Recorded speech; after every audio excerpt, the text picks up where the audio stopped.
Bastion origin plus anatomy, a fusion of Master Mold and Nimrod, a mutant-hating machine and human Sentinel hybrid. Sebastian Gilberti, more commonly known as Bastion, might seem like an ordinary mutant hater at first glance. After all, it is no secret that in the X-Men universe, we have countless people who absolutely despise the mutants, good or bad alike. But Bastion is different. He is not actually a human, not completely. Strap in as we explore the backstory of this interesting villain who has shown up time and time again to make the lives of X-Men harder than they already were. Before we go into our explanation, we have a very small request. If you like our content, please support us by subscribing to our channel. This is a small click for you, but for us, it means a lot. Thank you. Let's begin. Who is Bastion? A mutant or a Sentinel? Well, Sebastian Gilberti was not born the way you and I were born, dear viewers. He was born when the Sentinel Master Mold, that is, the big machine that can pump out Sentinels all day with ease, decided to absorb the most advanced Sentinel prototype in its system. This advanced Sentinel prototype is who we know as Nimrod, the futuristic Sentinel that is super adaptive and extremely good at killing mutants with its almost indestructible nature. Once the Nimrod prototype was absorbed into the systems of the Master Mold, the X-Men knew things were about to get extremely bad for them. Once the Nimrods were in business, X-Men, or any mutant for that matter, would not survive at all. They did their best to destroy the machine, but it was clear that there was no way to destroy the Master Mold brain chip. The moment it took damage, the machine would rapidly reconstruct itself with whatever metal was available in Manhattan. Seeing the dire situation, X-Men deployed the Siege Perilous. The Siege Perilous is a portal across several dimensions, but it was not just a portal. It never is. This Siege Perilous portal not only takes you into another dimension, but it also passes judgments on the people passing through the portal. The one judging is the universe's higher powers, so you can be sure the judgment would be unbiased. I suppose the X-Men thought that the Siege Perilous would probably pass judgment in their favor and destroy this Nimrod Master Mold hybrid. But life never goes the way you want it to. Bastion came back. He re-emerged from the portal with no memory of his past life, but with the essence of immortality. He was discovered by a kind-hearted woman named Rose Gilberti, who gave him the name Sebastian. Rose treated him like her own child and eventually adopted him. What she did not know was that her son was not like everyone else. As Sebastian grew up, he learned about the mutants and the menace they were to American society. The more he heard about it, the more the news affected him, eventually reawakening his prime directives to kill all mutants. He started mingling with anti-mutant groups like Great and Creed's Friends of Humanity and others. Bastion kept climbing the political ladder, and eventually he was in a position to assemble his own anti-mutant strike force, known as Operation Zero Tolerance, OZT. To get rid of the mutants, Bastion managed to infiltrate the American government and got access to the governmental anti-mutant technologies. OZT tried to reconfigure and start the Sentinels that were assembled by this project, known as Wide Awake. But Bastion did not like most of the models. He considered them outdated, and instead, he got people, like actual humans, and tagged them with the nanotechnology that would turn them into prime Sentinels. These nanotechs, when activated, turn the humans into armored beings. Think of it like Power Rangers, but super evil versions of them. As most of you know, at one point, Magneto's evil essence took root in Charles's mind, taking on the personality of the man who called himself Onslaught. After all the ruckus that Onslaught managed to create, Charles Xavier willfully turned himself in. Bastion, finally getting his hands on the mutant professor, confined him in the OZT premises with these artificially made mutants known as Manites. This was when Great and Creed was rising in power politically, so Bastion's evil deeds went unnoticed. When he learned of a reporter who was going to publish a scoop on Graydon, exposing his past life in the pages of Daily Bugle, Sebastian just had them killed. After this, nothing stopped Bastion. He rose to power and put OZT in full throttle. He used his human Sentinel bombers, also known as the Prime Sentinels, to capture several X-Men members. He eventually managed to take over the Xavier Institute, which gave him a huge arsenal of Xavier protocols. The captured X-Men eventually managed to escape from Bastion's clutches. When Henry Peter Gyrick and Senator Kelly asked the US president to intervene with Bastion's work, OZT's truth came to the surface, and it was shut down. Bastion was taken into custody by S.H.I.E.L.D., but they did not manage to keep him with them. He escaped his captivity and returned to the OZT facility undetected. Once there, he started absorbing energy from the master mold of the Prime Sentinels. This was so that he could eventually transform the experimental robotic soldier, known as Machine Man, into a Sentinel Supreme. Cable showed up right when he was doing this, and a huge blast occurred. Bastion somehow managed to survive this and was recaptured by S.H.I.E.L.D. His Manites were killed off by death, who also attacked Bastion due to his physiological nature. After this attack, only his head remained.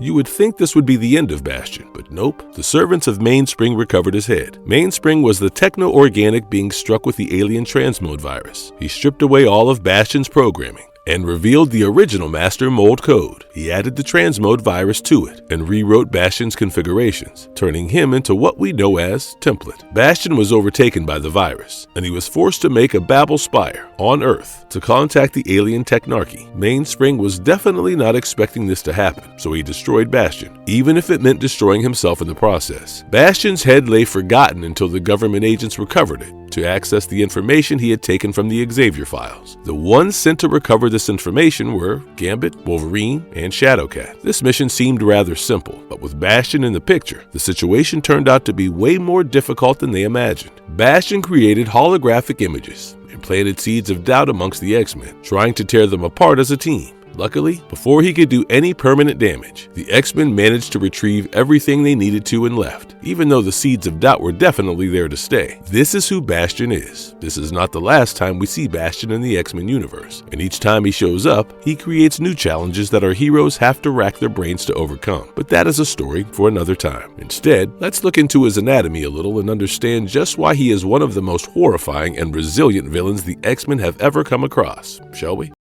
How does his cybernetic body work? It comes as a surprise to no one that Bastion's body is inherently made with cybernetic enhancements, thanks to the whole master mold mixing with Nimrod, which led to his creation, turned him into a superhuman. His body is far stronger than anyone can imagine, even though it looks like a regular human. His body is inhumanly strong, which gives him a tactical advantage whenever he is in a fight. But there is more to his body than that. The Siege Perilous gave him a body that had never been seen before, even though it looked like a normal human body. His body is far more advanced than any of us. His ability to manipulate matter and control any mechanical object around him plays a crucial role when it comes to understanding his body. It is almost like Bastion's body is like a reservoir, but instead of just getting any normal form of energy, like heat or electricity, Bastion fills it up with any matter he can force his way into. Once he has this reservoir filled up, it becomes next to impossible to stop him. This metamorphic ability comes to him because of his mastery of technokinetic matter and its manipulation. He can merge himself into anything that he can push his consciousness through, whether it is cybernetic, technomechanical, or simply mechanical. None are safe from Bastion's probing consciousness. How many wings does he have? How does it work? As one of the most prominent villains in the X-Men universe, Sentinels come with a lot of surprises. Bastion is not any different. His frame is made of the perfect mix of technology and organic matter. Owing to this nature, his body could easily alter itself. Bastion can easily change his height and size by simply absorbing the transformed matter around him into himself. He can go from a normal human to a monolith in a matter of seconds. But this is not all. He can also change others around him using the same method. Bastion is truly the best and yet worst example of if there's a will, there's a way. Now, Bastion's main goal is to get rid of mutants. To kill the mutants, you need more than a huge body to intimidate them. You also need to have the ability to chase after them. Other than changing his body like we just explained, Bastion is also able to create weaponry out of nowhere. Sure, he has energy blasters and whatnot that he can make on the fly, but that is not the coolest part. That has to be his wings. As he is part Nimrod, Bastion has 2 pairs of techno-organic wings, as most Nimrod models do, and he uses them in his defense and for flight. So even if you were to escape to the vast sky, Bastion would eventually catch up to you, no matter what. What type of powers does his cybernetic body possess? Thanks to being a recurrent villain in the Marvel Universe, we have seen Bastion show up several times. His fight is brutal, and no matter who the mutant is, Bastion somehow manages to kick their asses. But why is that? How could he manage to beat literally any mutant with ease? It does not make sense. Well, let me tell you how he can do that. It is because of his body and his techno-organic nature. Thanks to all the cool features we have mentioned, it is very difficult to beat Bastion in a fight, as other than his inhuman strength, he is extremely agile. This is because his body has a heightened sense of adjustment and bodily coordination that allows him to balance and move even in positions that one might consider impossible. Owing to his flexibility, he is also able to move at extremely high speed. Since he is never imbalanced, he never has to worry about his muscles, tendons, or ligaments tearing off. His body is made for a fight, and he is more than capable of handling himself. His stamina is well beyond the general levels of an Olympic athlete, so if Bastion is after you, you cannot outrun him or overpower him, because he will always win. As if that was not the scary bit, get this. Whenever Bastion faces off against an opponent, He, like most Sentinels, scans his enemy for their powers. Based on the powers of his adversary, Bastion changes his internal and external mechanisms so that he can go head-to-head against them.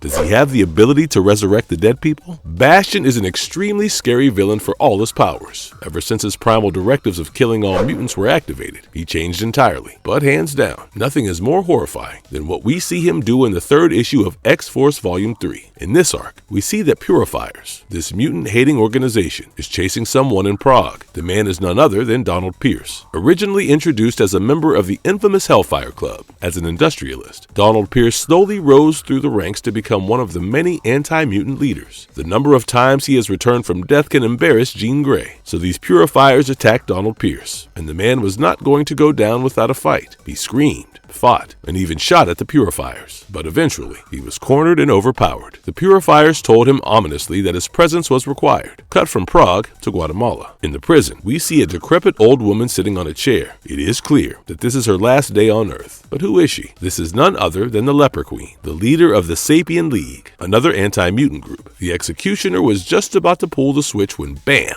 Some unwanted guests dropped by. Gunfire and a bloodbath ensued. The Leper Queen was not fazed. After all, these were none other than the Purifiers who had stopped her execution. They told her that the Lord had called upon her and she needed to go with them. The next time we see the Purifiers, they are in a crevice of Mount Everest. They had received a signal from there, and they identified as Cameron Hodge, another anti-mutant leader whom they were after. There were a lot of anti-mutant leaders we've seen, but they were not all. The last anti-mutant leader that we see the Purifiers look for happens to be Graydon Creed, the head of Friends of Humanity. In Washington, D.C., there was a grave with his name on it. Surely, now that they have found out that Creed is dead, they would just let him be, right? Right, guys? Well, we should find out eventually. Matthew Rissman, a sniper and contract killer recruited into the Purifiers by William Stryker, was seen remembering Stryker and his words. This is where we find out that Bastion had been ordering all the Purifiers to go around the world and get all the anti-mutant leaders. Eli Bard, Rissman's compatriot, connected Bastion to the Purifiers. In Chicago, Matthew took Eli with him when he met with Bastion. Bastion scanned Eli and termed him into an outsider because he could not find any past or future records of his existence and almost killed them. Matthew managed to stop Bastion by promising to kill Eli if he found something suspicious about him. Bastion left Eli and asked Rissman to follow him, and using this opportunity, Rissman promised to Eli that he would get him out of there. Rissman quickly followed Bastion down the hallway and entered into a room that had a row of medical tables. Each table had a body lying on it, some covered with cloth, others not too much. It did not take much for Rissman to recognize Donald Pierce and Leper Queen amongst the bodies. Donald voiced his opinions amongst the mistreatment, but Bastion shut him up really quickly. Only Donald had quieted down. Bastion made his way to the end of the room, where a huge glowing ball was hanging from the ceiling. Bastion explained that this machine was a techno-organic alien that the Purifiers had brought out of the depths of the ocean. Bastion described the alien as the offspring of the Magus. Magus, for those who did not know, was the ruler of Kvitch, the homeworld of the alien technarchy. As this alien that Bastion had was not Magus, but his mere offspring, Bastion managed to reprogram it to his will and used that to horrifically infect all the bodies with the alien. The alien managed to resurrect all the dead anti-mutant leaders, finally giving us the terrifying terrestrial force of Bastion, led by Graydon Creed, William Stryker, Leper Queen, Stephen Lang, Donald Pierce, Bolivar Trask, and Cameron Hodge. Since Mainspring exposed Bastion to the techno-organic virus, he gained the ability to control and transmute the virus to his will. Once he had done that, Bastion was capable of using the techno-virus to attack or infect anyone and take control over them because of the hive mind nature of the virus. Essentially, Bastion can create his very own techno-zombie army to beat up mutants. Talk about being spooky. He can kill the most powerful telepath, Professor X. In the 119th issue of Excalibur, we witness something truly bone-chilling. In a Bavarian castle, huge screams echo through the hallways. The angry mob chases after a monster. They chase the monster out the window, leaving him hanging from the ledge. The angry mob gets to him, pulling him down and standing over him, towering around the monster. But wait, the monster is none other than Professor Xavier. Charles crawls backwards on the floor, scared of Bastion, who stands in front towering over him. Bastion threatens that he will rid humanity of the diseased people known as mutants. Charles pleads for Bastion to spare him because Charles does not want mutant supremacy. He wanted peace amongst the groups, but Bastion was not willing to listen. He took out a stake and waved it around over Charles's head menacingly. All of this was witnessed by Nightcrawler, the talented acrobat and resident teleporter of the X-Men roster. But this time around, he can't do much but watch. Nightcrawler is stuck in a wheelchair. His power is gone. His acrobatic skills are gone. Nightcrawler screams and pleads with Bastion to let Charles go, but alas, a loud smack echoed all around Nightcrawler as he saw Charles's body fall to the ground, limp and lifeless. So is this it? Is this how Charles Xavier died? Well, not quite. You see, this whole thing was a nightmare that Nightcrawler was trapped in, thanks to Pete Wisdom and the mutant named Nightmare. Obviously, this is not the reality, but this issue was incredibly scary because it is believable. Bastion is actually strong enough to kill Charles Xavier like this, if hypothetically speaking, he got through the X-Men first. Bastion can create horrifying tech-organic army as a Nimrod and Master Mold mix. Bastion showcases all the capabilities of both. So far, we have talked about the Nimrod side of the abilities. So let's now talk about the Master Mold aspect of his powers. Just a quick recap. Master Mold happens to be a machine that can produce several Sentinels with ease. As Bastion is half Master Mold, he can easily act as a Master Mold himself and create his very own versions of Sentinels. Sure, he can't create huge, monstrous Sentinels like we are used to, but he can create something along those lines. He can create a certain batch of nanites that can easily attach themselves to a human. Once the nanites and the humans are attached together, these nanites turn the host into prime Sentinels. In a way, Bastion made undercover Sentinels that can be extremely lethal, owing to their inconspicuous nature. His ability was magnified by many folds when he got the techno-organic virus from Mainspring. As the general of this horrifying techno-organic army, Bastion was not going to get caught lacking, so he would use his ability to reconfigure computers and Sentinels to upgrade himself over and over again. He can easily supplement his head into any body of a powerful Sentinel and use that Sentinel body and its machinery to infect anything he wants to control. He can project energy blasts from any part of his body. Bastion's power roster simply does not end, just like he simply does not stop coming back to life. Bastion can also control energy to a certain degree. He can not only manipulate energy beams, but also cast them. As he is half Nimrod, he can cast energy blasts from his hands and has laser vision in his eyes. These are like the standard energy caster module that you get with every Nimrod. But what made Bastion different was how he acted when he was fighting with Hope. During his fight with Hope, Bastion opened his mouth and released an energy blast from there, which obviously took Hope by surprise. But wait, there is more. Bastion has the ability to protect his body using these energy beams as well. After he was infected with the transmode virus, he kind of absorbed the virus and made it a part of himself. This virus allowed him to create energy barriers around his body in various shapes, sizes, and degrees of resilience. One memorable instance is when Bastion created a shield dome around the city of New York, from the Bay Area to Utopia. Is time travel a thing for Bastion? Nimrods are originally not from Earth 616. They are from Earth 811, an alternate Earth where North America was controlled by the Sentinels. There, an advanced prototype of Sentinel was designed, which we now know as Nimrod. Rachel Summers and Kate Pryde tried to get rid of this Nimrod Sentinel, which led to Rachel coming to Earth 616 and Kate being killed by the activated Nimrod. This Nimrod then tried to follow Rachel through the time stream, but made a calculation error and ended up on Earth 61029. Then the Nimrod managed to travel to Earth 616 by hurting the alternate version of Forge on this Earth. This is a long story, but the point I am trying to make is that for Nimrods, time traveling is not a complicated thing. They can do it very easily, without much complications. So obviously, as part Nimrod, Bastion also has this ability. He only starts using this power of his after the resurgence of his Nimrod programming. Once that was done, he could easily access the time stream and traverse along it to go to the Earth 811 timeline. He was also seen traveling to alternate futures, but that was just an accident.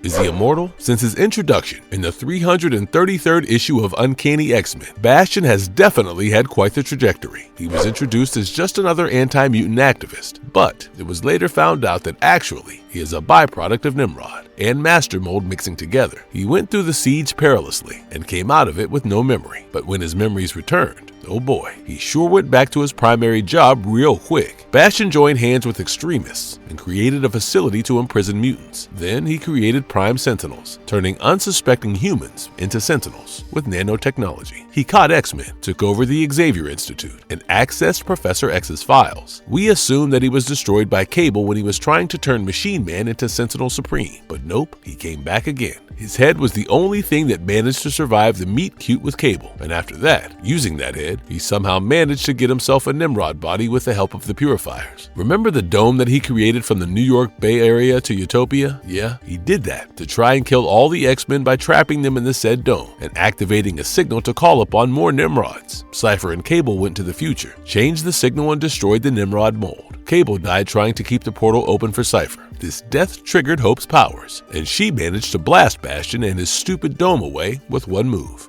Surely, he would not return again, but nope, he did. Turns out, Bastion fled into the future to escape from Hope's energy blast. So now he has returned again, back again. Bastion aligned himself with Havoc and Miss Sinister. Together, the three of them created the Mothervine virus. This virus, on the surface, seemed to increase mutant manifestation. Now, I know that it is strange because Bastion does not want mutants to be alive. Then why is he letting them increase in number? Well, this is because the Mothervine virus allowed Bastion to control whoever was infected, giving him his very own mutant army. Eventually, the X-Men and Bastion had a fight, and Zorn opened up a black hole within him to take Bastion with him for good, even though it meant he would die as well. Rest in peace, Zorn. Your sacrifice will be remembered. Now, why did I tell you everything this man has ever done? Well, this is because since his first introduction to Jonathan Hickman's House of X, Bastion has been killed several times. But this villain is seemingly never put out for good, as he is a Sentinel-human hybrid with a techno-organic virus. He is basically impossible to kill. His physical body is indestructible, and even if you were to destroy his body entirely, I am sure that his techno-virus genes would work overtime and send him back to Earth 616 via computers. So, just like the pop-up ads when you do not use an ad blocker, Bastion's existence is recurrent. He will eventually come back, whether you like it or not.